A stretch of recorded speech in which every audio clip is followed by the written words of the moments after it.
Ndabahaye mwiriwe mwese banywanyi mudateba kubana natwe nga kuri imbonesha kure imwe rudende ibashyikiriza amakuru atosoye abarebana n'umutekano, politique, ububanyi n'amakungu ndetse n'ubuzima bwa munsi bw'abene gihugu n'amakuru abanononsewe n'abayinga mu gutahura ndetse no gucukumbura amakuru akomeye arebana n'iki gisata n'operation ikomeye yo gucunga ndetse no kubungabunga umujyi mu gisagara cya Uvira biriko birakorwa n'Igisoda cy'u Burundi ngaha mu buseruko bwa leta iharanira kwikukira kwa Kongo nkuko bigaragara ari gukorwa diploma d'unité mobile et regard ndetse hamaze gutegurwa opération de contre infiltration ndetse ibi bikaba biri gukoreshwa mu buryo budasanzwe bw'ubutasi mu buryo bwo gukumira abinjira muri uyu mujyi baza kuneka. Ni mu gihe kandi bitangazwa ko hongerewe surveillance aérienne par drone aho bari kugenzura ibikorwa by'umwanzi hifashishijwe drone zifite ubushobozi bwo gutanga amakuru mu gihe cyihuse ndetse biravugwa ko ibingibi bikomeje kugenda bigirwamo uruhare ku bufatanye n'igisirikare cya Repubulika Iharanira Demokarasi ya Kongo ndetse ni n'amahugurwa ari gutangirwa mu gihugu cy'u Burundi. Bamwe mu yabayashoje akaba aribo bari kuza gukora aka kazi. Hari kandi patrouille mixée et pour embuscade tactique aho bashyizeho amatsinda y'ingabo yivanga hamwe n'amarondo mu gukiraho ibice bagenzuriraho umutekano. Hari kandi couverture électronique et télébrage des communications ennemies aho bari gukoresha ikoranabuhanga ryabugenewe mu kuba bahungabanya ndetse banumviriza iby'umwanzi aganira kwikoranabuhanga. Nivyo rero tugiye kwicara turebera hamwe uko ibi biri gukorwa, tubabwira amakuru akomeye agezweho ngaha mu gisagara cya Uvira, tubabwira uko igisirikare cy'u Burundi gikomeje gutungura isi bitewe n'ubuyinga bwa none igikomeje kugenda gikoresha, kuko biragaragara ko kugeza ubu ngubu kubizasarambwe zitarinjira muri uyu mujyi nuko bitangazwa ko Igisoda cy'u Burundi cyagerageje gukoresha imbaraga zidasanzwe. Wibuke ufyonde sabone niba ari bwo bwa mbere dukurikiye kugira ngo utarajye uteba kubona amakuru tubagezaho ngaha kuri imbonesha kure imwe rudende. Reka turambure tubabwire inkuru yacu mu buryo buramvuye, turaza kandi kureba ibyo abasasanguzi batangaza kuri ibi ngibi biri kuba. Tubabwire ko Uvira ni umujyi ukomeye uherereye mu bumanuko bwa Kivu, ikaba rero ari intara imaze igihe kinini iberamo imirwano uhereye mu ntangiriro z'uyu mwaka wa 2025 nk'uko amakuru hari abigaragaza. Uyu mujyi uri ku nkengero n'ikiyaga cya Tanganyika hafi y'umupaka w'u Burundi bikaba byarongereye Igisoda cy'u Burundi imbaraga, kuko kibona ko mu gihe uyu mujyi wakinjirirwa n'igisagara cya Bujumbura gerereye mu ntera birometero 25, uyu mujyi nawo waba uri mu byago bikomeye mu gihe akigarurirwa n'izasarambwe. Ibyatumye bongera imbaraga zidasanzwe mu buryo ntangere. Igisirikare cy'u Burundi cyafashe ingamba nshya zirimo ikoranabuhanga n'amayeri ya gisirikare kugira ngo ubakumiriza sarambwe zere kwinjira muri uyu mujyi. Biravugwa kandi biremezwa ko Fdnb yubatse uburyo bwa stratégie de défense en profondeur, umutekano ucungirwa kuva ku mipaka kugera mu mutima w'umujyi rwagati. Biravugwa ko ahantu hashyizwe imbaraga z'igisirikare ni mu bice bya Shanje, Kalongi, Kirungu, ahitwa Munanira, Bubumba, Kibenge ndetse na Rama. Aha ni imisozi itanga avantage de topographe. Ibikaba rero bihura neza nuko babasha kubona umwanzi mu gihe yabasatira ibi bice. Andi makuru aragaragaza ko mu bice by'ahitwa Kabindura, ahitwa Murongwe, ahitwa Kirundo hashyizwe zone de surveillance avance. Hakaba rero hari za drone za reconnaissance, radar portable ndetse na za système de barrage électronique nk'uko amakuru dufite abigaragaza ngaha. Biravuga ko kan Fdnb yashyize ibikoresho bikomeye bya force spéciale zatojwe mu myitozo ikomeye yo mu misozi ndetse no mu mashyamba. Izi ngabo rero zikaba ziri kwifashishwa mu bijyanye na infiltration tactique, kwinjira mu birindiro by'umwanzi mu buryo bucecetse cyane cyane nijoro bagatera igitero gitunguranye. Hari kandi reconnaissance aérienne, gukoresha drone cyangwa se ICR mu kuneka ibikorwa by'umwanzi no gutanga amakuru aho ari. Ibi byose ni byagiye bishyirwaho mu rwego rwo gukumiriza sarambwe. Biravuga ko kandi hateganyijwe ambush et contre attaque mobile aho bagiye bashyiraho ibico hamwe n'ibitero byihuse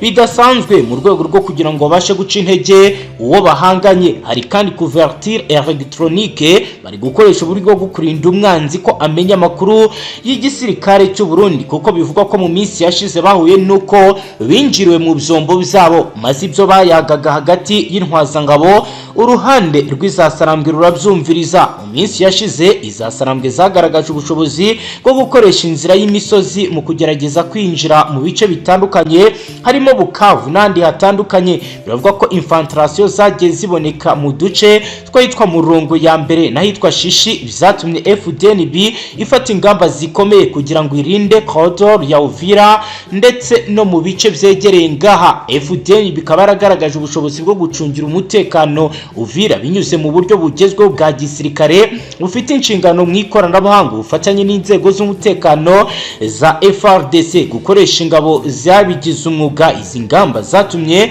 igisirikare cy'u Burundi kibasha kugira amagingo ya kikigenzura ibi bice bikomeye. Ushobora kwibaza ati ni izihe strategie zidasanzwe ziri gukoreshwa mu bijyanye n'uru rugamba? Harimo strategie de défense en profondeur, ubu ni uburyo bwo kurinda ibice runaka hakoreshejwe imirongo myinshi y'ingabo kuva ku mupaka kugera mu mujyi rwagati. Hari kandi ibizwi nka reconnaissance aérienne, gukoresha ikoranabuhanga ryo mu kirere ririmo drone zifotora mu bikorwa byo kugira ngo amakuru amenyekane. Biravuga ko kandi hari gukoreshwa contre attaque mobile, igitero cyo gusubiza umwanzi nyuma gitunguranye kandi mu buryo bwateguwe. Hari kandi jamming electronique, aho bari gukoresha ikoranabuhanga rikumira cyangwa rihungabanya itumanaho ry'umwanzi, aho bivuga ko kuri ubu ngubu igisoda cy'u Burundi hagati y'intwazangabo zacyo ibyo bari kuganira umwanzi adashobora kubyumva. Biri kuvuga ko kandi hari avantage topography, kuba rero ari ahantu kuri ubu ngubu hari imisozi bikaba biri kuborohera kuba barwana ndetse bakabasha kuba basubiza inyuma umwanzi bitabagoye. Muri gahunda y'ingamba nshya z'umutekano muri Uvira, igisirikare cy'u Burundi Fdnb biravuga ko ku bufatanye n'urwego rushinzwe ubutasi rwa leta y'u Burundi Service National de Renseignement ndetse na DEMIAP cyatangiye guta muri yombi abakekwaho kuba double agent cyangwa se double agent. Harimo bamwe bahoze ari abapolisi ba Kongo bashinjwa gukorana n'izasarambwe, bakaba bakekwa ko bagiye bahabwa amafaranga y'intica ntikize mu bikorwa byo kugira ngo bagambanire igisirikare cy'igihugu. Abakekwa bafashwe bari gukora ibyo bikorwa bya reconnaissance contrastine no gucukumbura amakuru mu buryo Fdnb yashyizweho ibizwi nka stratégie de défense en profondeur mu rwego rwo kurinda iki gisagara cya Uvira. Amakuru ari gutangwa n'inzego z'umutekano aravuga ko igikorwa cyateguwe mu buryo bwa opération de contre espionnage hashingiwe ku makuru yatanzwe n'ubutasi bw'imbere mu gihugu, ibizwi nka contre espionnage interne, ubutasi bw'ingabo ndetse na renseignement militaire nkuko benshi bakunda kubyita. Hari kandi surveillance discrète, abaketse ko bashyizeho uburyo bwo gukurikiranwa bucece hifashishijwe série d'observation na équipe de reconnaissance ndetse na équipement de localisation birimo appareil de tracking et écouter. Ibi ni biri kugenda bikoreshwa. Hari kandi filtrage des communications, aho bari gukoresha uburyo buzwi nka brouillage électronique no gukurikirana imiyoboro y'itumanaho kubakekwaho ko batanga amakuru. Telefoni zabo ziri kumvirizwa ntabwo bikiri ibanga. Abakekwaho ibi bikorwa bari kugenda rero bakurikiranwa byato nato. Abakekwaho n'abakekwa kuba barahoze ari abapolisi ba Kongo nyuma bakaba barinjiye mu bikorwa bya réseau d'infiltration bya M20 by'izasarambwe. Bafashwe bamwe bafatiwe mu duce twitwa Kalundu, ahitwa Kibindura, ahitwa Murongo, ubwo bari bari mu bikorwa byo kuneka imipaka n'imirongo y'ingabo z'igisirikare cy'u Burundi. Amakuru aragaragaza ko Service National de Renseignement ndetse na Fdnb byafashije ingamba nyuma y'uko amakuru y'ubutasi agaragaje ko izasarambwe zishyize imbaraga mu kohereza agent double ndetse n'abandi bakorana nabo bamenye ko Uvira icungiriwe umutekano mu buryo ntangere. Ibi bikaba bigamije kumenagura ibikorwa bya corridor de renseignement ennemi no gutegura icyuho ku mugambi w'uyu w'izasarambwe. Iki gikorwa kirerekana ko igisirikare cy'u Burundi ndetse gikomeje ibikorwa bidasanzwe ibizwi nka strategie asymétrique n'ikoranabuhanga rihanitse ryo kurinda imbibi z'igihugu cyabo ndetse n'ibice bitandukanye bigenzurwa n'uruhande rw'igisirikare cy'u Burundi nkuko amakuru adushikira ariko arabisigura mu buryo burambuye. Amakuru ari gutangwa n'izasarambwe ndetse bikaba bihura neza n'ibiri kugaragara. Aravuga ko igisirikare cy'u Burundi cyaba gikomeje ibikorwa byo kwimura ingabo zacyo mu duce twa Kivu y'Amajyepfo cyane cyane mu misozi ya Uvira ndetse na Mwenga. Itangazo ryasohowe n'uruhande rwa Twirwaneho kwigenekerezo 25 ruheshi umwaka wa 2025 ryagiraga riti dufite amakuru yizewe agaragaza ko ingabo z'u Burundi n'imbonera kure zongeye kwambuka ku bwinshi ku butaka bwa Kongo baturutse Rumonge bambukira yitwa Kizimiya ho muri Fizi bakoresheje amato. Twirwaneho ikomeza ivuga ko ibi bikorwa byakurikiwe no kwihuza kwizi ngabo bamwe mu mitwe yitwaje intwari ikorera muri Wazarendo n'indi mitwe itandukanye hamwe n'igisirikare cya leta. Imitwe yabigamije kuba yagaba ibitero mu bice bitandukanye birimo Rugezi, Minembwe, Mikenke n'utundi duce dutuwe n'ubwoko bw'abanyamurenge. Amakuru aturuka mu nzego z'umutekano arasigura ko ibikorwa by'igisoda byiswe opération congé de sécurisation bigamije kongera gucungira umutekano imipaka, kugabanya ibikorwa by'uyu muhari ndetse no gukumira ibizwi nka cordon d'infiltration zikoreshwa n'imitwe yitwaje ibirwanisho. Mu gihe kandi bivuga ko hari ibiri gukorwa harimo déploiement d'unité mobile aho ingabo zishobora kwimuka vuba zigacungira umutekano mu misozi no mu duce tugoye kugerwamo. Hari kandi patrouille mixée igizwe n'ingabo z'igisirikare cya Kongo n'izindi nzego zishinzwe umutekano mu karere ziri gufatanya mu bikorwa byo gukumira ibitero. Hari kandi système de surveillance avancée ari kwifashishwa drone za reconnaissance hamwe na za radar zishobora kumenya imigendere y'inyeshyamba mu gihe ikimiso mu misozi. Itangazo ryatwirwanaho ryagaragaje impungenge ko ibikorwa byo kwimura ingabo bikomeje kugira ingaruka ku mutekano w'abasivili. Rikomeza rivuga ko hakwiye kongerwa ubushobozi kugira ngo ubuzima bw'abaturage burindwe. Ibiro ni ibiri gukorwa kandi biri kuba mu gihe hamaze gufatwa izindi ngamba nyuma y'uko ku munsi wa kabiri w'indwi turimo kwigenekerezo 24 ruheshi umwaka wa 2025 Makenga umugaba mukuru w'igisirikare cy'izasarambwe yasuye ibikorwa byo kubaka umuhanda mushya wa Kivu y'Amajyaruguru na Kivu y'Amajyepfo by'umwihariko agera yitwa Nyabibwe muri territoire ya Karehe. Uyu Makenga yaraherekejwe na Bernard Bizamungu Muhesha umugaba mukuru wungirije w'izasarambwe ndetse na Lieutenant Wiringoma umuvugizi w'umuhari w'izasarambwe. Muri urwo ruzinduko General Makenga yavuze ko izasarambwe ari ingabo z'abaturage zishishikajwe no kurinda abaturage no guteza imbere iterambere atabatandukanye na FRDC. Avuga ko FRDC itigeze ikora ibingibi. Ibi rero ntabwo byigeze byakirwa neza Kinshasa. Uruzinduko rwa Makenga muri Sud Kivu rwateye impungenge inzego z'umutekano zirimo Fdnb ndetse n'igisirikare cya Kongo bitewe nuko baketse ko ashobora kuba ari aje kugira ngo atangize n'ibikorwa bikomeye byo gufata bimwe mu bice bitandukanye bigenzurwa n'uruhande rwa leta. Amakuru ari kuva mu nzego z'umutekano ku ruhande rw'igisirikare cy'u Burundi aravuga ko kuri ubu umutekano wahise ukazwa, bakaba bahise bakora operation izwi nka repositionnement stratégique gukomeza kwimura ingabo ahashobora kuba corridor d'infiltration aho izasarambwe zishobora kuba zanyura. Hari kandi kongera patrouille mixée mu duce twa Uvira, Fizi, Mwenga no mu misozi ya Minembwe kugira ngo barebe ko nta bikorwa bishobora guhungabanya umutekano ngaha. Hari kwifashishwa kandi drone intelligence surveillance et reconnaissance mu kugenzura ibice biri mu nzira y'umuhanda mushya. Bikaba rero bivuga ko ibingibi biri muri gahunda y'ibyatangajwe ndetse n'amakuru akomeye yatangajwe cyangwa se yatojwe n'uruhande rwa Fdnb.